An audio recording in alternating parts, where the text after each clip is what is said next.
To me, this is one of the most important discoveries that neuroscience has ever made.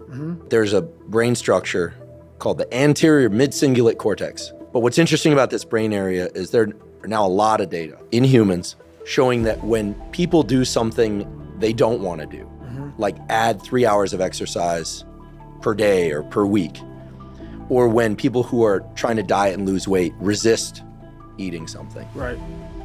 When people do anything that they, and this is the important part, that they don't want to do. Right. It's not about adding more work, it's about adding more work that you don't want to do. Yes. This brain area gets bigger. Yep.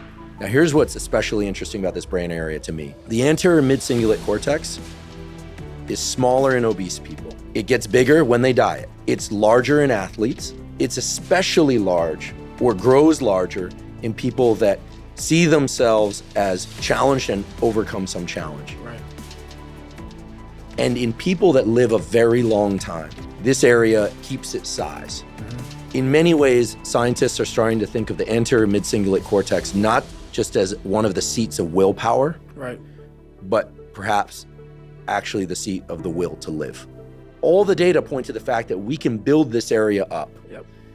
but that as quickly as we build it up, if we don't continue to invest in things that are hard for us, that we don't want to do, that's the part that feels so Goggin-esque to me, that we don't want to do. Anterior mid-cingulate cortex shrinks again. Anything hard in life, once you get through it, it's like you become a POW. Like how many POWs you know want to go back to POW camp? None. When something sucks so bad in life, this is on this that we're talking about now. Very few people want to go back. They're happy they graduated. I realized I'm the same way. I don't want to go back. I have to go back.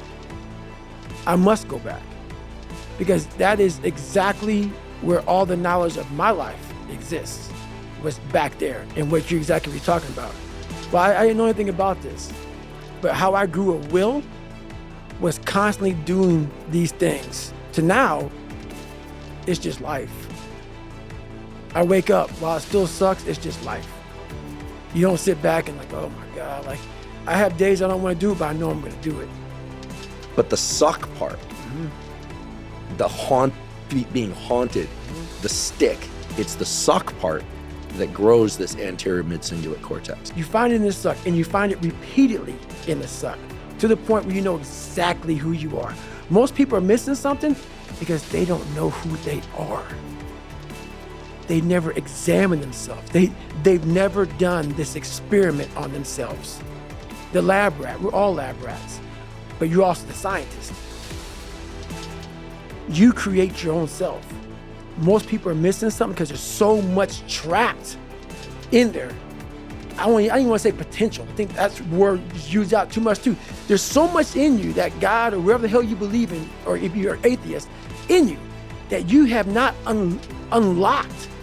That you walk around with this gorgeous wife or a great husband and all this money, you're like, God, I feel like I'm missing something. Yeah, because it's about 75% of you still chained up because you just didn't want to find your willpower, didn't want to find your soul, your will, your heart, your determination, your guts, your courage. And what that looks like, it looks scary.